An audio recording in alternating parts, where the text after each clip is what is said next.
Poultry farmers అందరికీ నమస్కారం. ఈ వీడియోలో కనబడుతున్న చిక్స్ పీపీఎఫ్ హ్యాచరీస్ నుండి Nizamabad district farmer 4000 broiler chicks తీసుకున్నారు. ప్రతి ఫార్మర్ బ్రూడింగ్ పీరియడ్లో హ్యాచరీ వాళ్ళు చెప్పే జాగ్రత్తలు పాటించాలి. ఎందుకంటే chicks only day old chicks కాబట్టి మన పరిసరాల ఉష్ణోగ్రత మార్పులను తట్టుకోగలిగే శక్తి కలిగి ఉండవు. అందువల్ల కృత్రిమంగా వేడి ఇవ్వడాన్ని బ్రూడింగ్ అంటారు. ఈ బ్రూడింగ్ని ఆయా ప్రదేశ వాతావరణ పరిస్థితులను బట్టి 1 to 7 days ఉంచాలి. రౌండ్ పార్టిషన్స్ బ్రూడింగ్ అరేంజ్ చేసుకోవాలి. అండ్ అలాగే బ్రూడింగ్లో 38 to 40 degrees టెంపరేచర్ ఫామ్ అయ్యి ఉండాలి.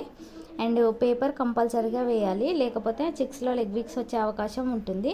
అండ్ అలాగే ఫీడర్కి డ్రింకర్కి మధ్య 3 feet డిస్టెన్స్ ఉండేలాగా చూసుకోవాలి.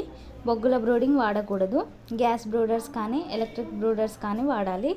వాటర్లో టీడీఎస్ లెవెల్ 500 లోపు ఉండేలాగా చూసుకోవాలి. అండ్ వైట్ లైట్స్ వేయకూడదు. చిక్స్కి ఇచ్చే ఫీడ్ కూడా మంచి క్వాలిటీ ఫీడ్ ఇవ్వాలి. మీరు ఏ కంపెనీ ఫీడ్ వాడినా కానీ ఫ్రీ స్టార్టర్, ఫినిషర్ ఒకే కంపెనీ ఫీడ్ వాడాలి.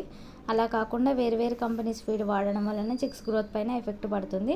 అండ్ అలాగే హ్యాచరీ వాళ్ళు చెప్పే మెడిసిన్ షెడ్యూల్ కూడా ఖచ్చితంగా ఫాలో అవ్వాలి. అండ్ కాన్సన్ట్రేట్ ఫీడ్ తయారు చేసుకునే వారికి మా కంపెనీలో పౌల్ట్రీ మేజ్ అవైలబుల్ ఉంటుంది. అండ్ అలాగే పౌల్ట్రీ ఎక్విప్మెంట్స్ అండ్ బాయిలర్ బ్రీడ్కి సంబంధించిన మెడిసిన్స్ అండ్ వ్యాక్సిన్స్ కూడా లభిస్తాయి. అండ్ అలాగే CP, Vimala, Suguna and Jaffa companies feed కూడా అవైలబుల్ ఉంటుంది.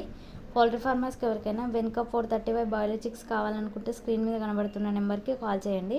అండ్ అలాగే మీకు పౌల్ట్రీ ఫార్మింగ్ గురించి ఎలాంటి డౌట్స్ ఉన్నా ఈ నెంబర్ని సంప్రదించండి.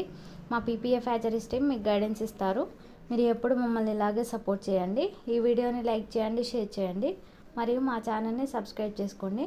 పక్కనే ఉన్న బెల్ ఐకాన్ యాక్టివేట్ చేసి ఆల్లో ఉంచండి. అప్పుడే మేము పోస్ట్ చేసే ప్రతిదీ మీకు నోటిఫికేషన్ వస్తుంది. Thank you from PPF group of companies.